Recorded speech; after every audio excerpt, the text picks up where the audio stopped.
name is Victoria, and we're in Clay County, West Virginia. I don't drive, so having this delivered to my house really makes a difference, and it helps out. It helps keep us going through the week, gives us like food to make dinners with. It really keeps us able to make it through the month.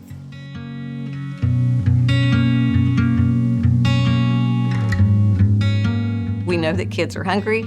1 in 6 kids in West Virginia go to bed hungry at night.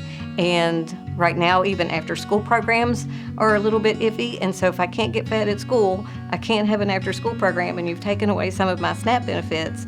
People like us and other food pantries and other providers of food are going to be under duress.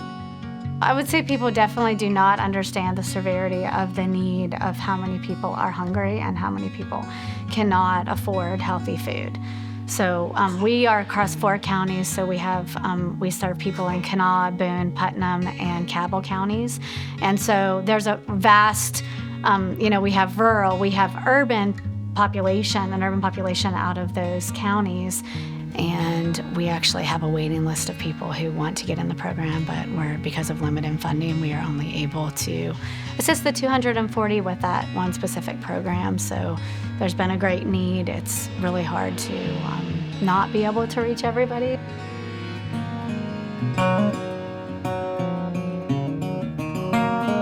Right, we are traveling right past our high school just about. And we're going through Route 16. We're going to go toward the Lizemore Bentry area of Clay County, which is the furthest end of the county going this direction. And if you'll notice as we travel along, there are no grocery stores. There's not a single grocery store in our county. We're in our auxiliary gym at Clay County Schools, across from our Board of Education office. And we arrived here around 6 o'clock this morning and started building boxes to put food in and get ready for our delivery drivers. The boxes contain different types of produce. We have zucchini and squash and green peppers and tomatoes and pasta and pasta sauce and canned items as well, frozen meats, hamburger, ground beef, hot dogs. The next step is to get it to the drivers when they pull in, and they all have certain routes that they run. The opioid crisis has played a tremendous effect in our county, as in the whole state. So they're struggling to get everything together and make ends meet. They're on a fixed income, they're trying to provide food for extra kids and extra people in their home, they're trying to pay utilities, they're choosing between medicine and paying their utilities. And then if they do have a vehicle, getting somewhere to even try to get enough food is a chore. It's 50 minutes away, no matter where you look, for a grocery store from our county, no matter where you live. So it's a difficult situation for these grandparents and aunts, uncles, whoever's raising these kids. They're happy to see you. When you pull in, they'll look at you and say, we didn't know what we were going to do. We're so happy it's food day. It's food delivery day. And people cry. I mean, they'll sit and give you a hug. You get a lot of hugs. You're very much appreciated. And I try not to cry. Some of the conditions that they live in is not at fault, it's just poverty. It's not that they're not trying to do better, they're doing the best they can, and they love their grandkids, they love their kids, but they're doing the best they can, they're just struggling. We were going over, all of our expenses and everything like that, and that's when they also said, hey, you're losing your food stamps. And I'm like, I don't know what to do. If we don't have that, we don't buy food. Because we're not buying food with our pocket money. Like, that's literally going to gas for our cars and, utilities. And, I was like, we're needing, whatever we can get. And I was like, so I, fill out that paperwork and check the boxes. And, I went out to the car with this giant box, and my kids were like, what is that? And I was like, we have dinner tonight, guys. We have dinner tonight.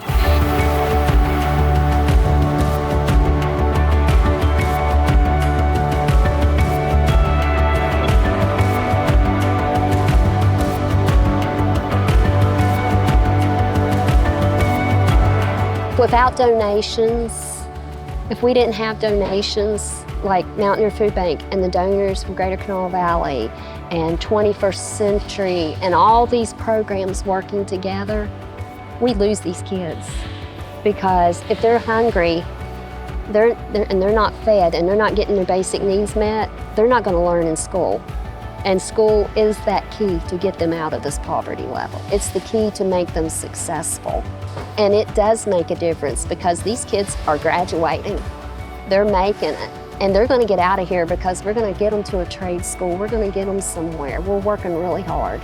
And, you know, we don't get them all sometimes, but they're getting jobs and they're going on. And there's some huge success stories. And I just want to say, everybody who donates to Mountaineer Food Bank or these programs that we're working on, you are making a difference.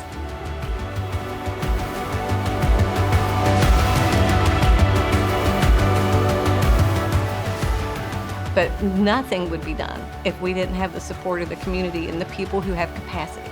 And so that's what I would say. If you have it, sometimes I don't know you have it. I don't always know who you are.